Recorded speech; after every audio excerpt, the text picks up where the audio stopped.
حضرت ابو بکر صدیق کا زمانہ تھا تو ایک شخص ملک شام کا رہنے والا، بڑا قرضہ چڑھ گیا اس پہ،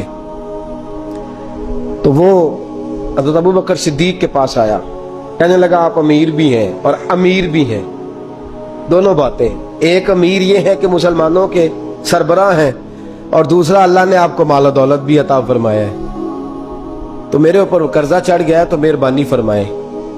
وہ کہتا ہے حضرت صدیق اکبر نے میرا ہاتھ پکڑا، گھر کے اندر لے گئے، باہر سے دروازہ بڑا اعلیٰ تھا لیکن گھر کے اندر گیا تو چارپائی بھی کوئی نہیں تھی، کھجور کی چٹائیاں بچھی ہوئی تھی، کھجور کی چھال کی، اور وہ بھی پھٹی ہوئی۔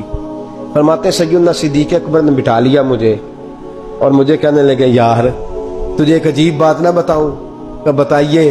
فرمانے لگے 3 دن ہو گئے میں نے اناج کا دانہ بھی نہیں کھایا، کھجور کے اوپر گزارا کر لیتا ہوں، میں آج کل حالات میرے ٹھیک نہیں ہیں۔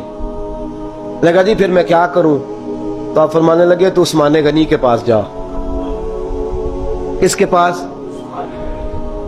شخص کہنے لگا جی مجھے تو بہت سارے پیسے چاہیے۔ تو آپ نے فرمایا تیری سوچ وہاں ختم ہوتی ہے جہاں سے عثمان کی سخاوت شروع ہوتی ہے، تیری سوچ وہاں تو جو سوچتا ہے نا اتنے ملیں گے، تیری ختم ہوتی ہے سوچ جہاں سے عثمان کی سخاوت شروع ہوتی ہے، تو جا۔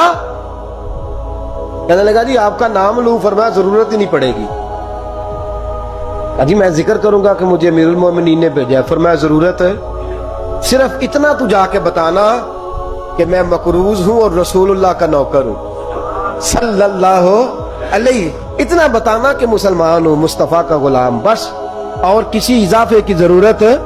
کہا جی وہ دلیل مانگیں گے؟ فرمایا عثمان خیرات کرتے تفتیشیں نہیں کرتا، عثمان اللہ کی راہ میں دیتے ہوئے تفتیشیں 10 روپے دینا اور 100 بات سنانا فقیر کو، تک تو نہیں نا، 10 روپے اور 100 قسم کے تانے نہ دے تو میاں چشم پوشی کر جا۔ تجھے کس نے اجازت دیا ٹٹولنے کی، پھولنے کی اور کرودنے کی؟ یہ حال اگر تیرے ساتھ کیا جائے، رب اگر تجھے ٹٹول کے دے تو تیرا کیا بنے؟ رب کریم اگر تجھے ٹٹول کے دے کہ پہلے بتا نمازیں کتنی پڑھی ہیں، سویرے اٹھتا ہے کہ نہیں، تو تیرا کیا حال ہوگا؟ تو ٹٹولتا پھرتا ہے 10 روپے دینے کے لیے۔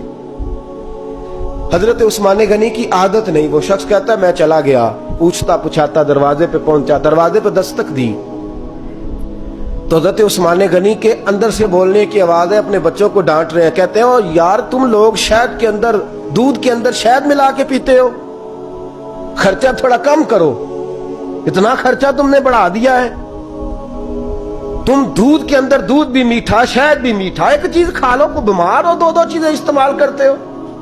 کہتے ہیں میں نے کہا ابو بکر تو بڑی باتیں بتا رہے تھے، اور اس قسم کے کئی واقعات حضرت عثمان غنی کے ساتھ ہوئے، وہ تو بڑی باتیں بتا رہے تھے، اور یہ آدمی دودھ شہد سے لڑائی کر رہا ہے اور مجھے کئی ہزار درہم چاہیے، دینار چاہیے، مجھے دے گا؟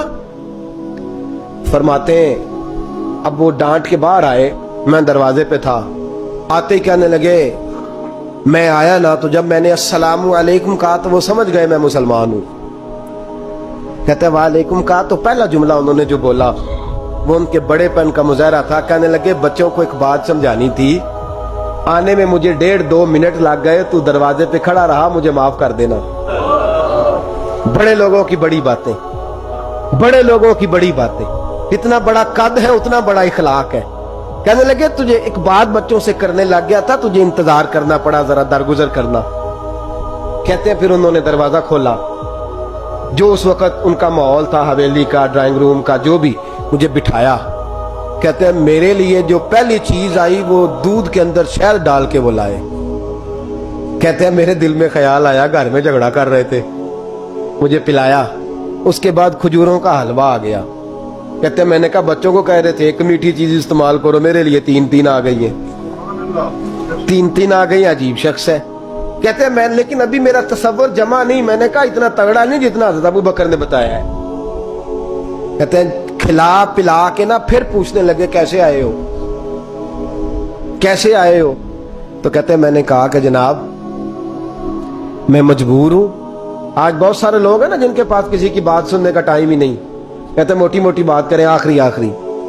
حضرت عثمان غنی پوری کھلا پلا کے کہنے لگے کیسے آنا ہوا؟ کہتے میں نے کہا جی میں مسلمان ہوں، ملک کے شام کے مضافات کے ایک گاؤں کا رہنے والا ہوں، کچھ کاروباری مشکلات آئیں تو میں مقروض ہو گیا، میرے اوپر قرضہ ہے، مجھے کچھ پیسوں کی حاجت ہے۔ فرمانے لگے میں نے کچھ پیسے کہا، انہوں نے ایک آواز دی تو ان کا غلام آیا ایک اونٹ کے اوپر لدا ہوا سامان لے کے۔ کس کے اوپر؟ اونٹ کے اوپر۔ کہتا ہے مجھے 3000 اشرفیوں کی ضرورت تھی، میں نے بتایا نہیں 3000 چاہیے۔ اونٹ آیا تو حضرت عثمان غنی کہنے لگے اس اونٹ پر تیرے لیے، تیرے گھر والوں کے لیے میں نے کپڑے بھی رکھوا دیے، کھانا بھی رکھوا دیا اور 6000 اشرفیاں بھی رکھوا دیے، تو پیدل آیا ہے تو اب اونٹ لے کے جا۔ کہتے میں نے کہا حضور اونٹ واپس کون کرنے آئے گا؟ کہنے لگے واپس کرنے کے لیے دیا ہی نہیں تو تحفہ ہے، تو لے جا۔ کہتے میں کہاں سے چلا تھا ڈھونڈتا اور مدینے میں آیا، اور جب مدینے میں آیا تو پھر اللہ نے جھولی بھر کے عطا فرمایا۔ کہتے میری آنکھوں میں آنسو آ گئے، اور میں نے کہا حضور آپ نے تو میری ضرورت سے کہیں بڑھ کے نواز دیا ہے، مجھے معاف کیجئے گا، میں سوچ رہا تھا کہ دودھ شہد پہ گھر میں لڑائی ہو رہی ہے۔ آپ فرمانے لگے رب نے جو مجھے پیسے دیے ہیں اس لیے نہیں دیے کہ میری اولادیں موج مستی کرتی پھرے، میرے مالک نے مجھے نوازا ہے تاکہ میں محمد عربی کی امت کی نوکری کروں صلی اللہ علیہ۔ یہ سخاوت کا عالم۔ فرماتے میں نے نہیں بتایا کہ مجھے سیدنا صدیق اکبر نے بھیجا ہے۔ فرماتے میں دروازے تک گیا تو میں نے کہا شکریہ، جزاک اللہ، آپ کی مہربانی۔ تو مسکرا کے فرمانے لگے میرا شکریہ ادا نہ کر، ابو بکر صدیق کا کر، میرا نہ شکریہ ادا کر، شکریہ ابو بکر صدیق کا جس نے تجھے یہ رستہ دکھایا ہے۔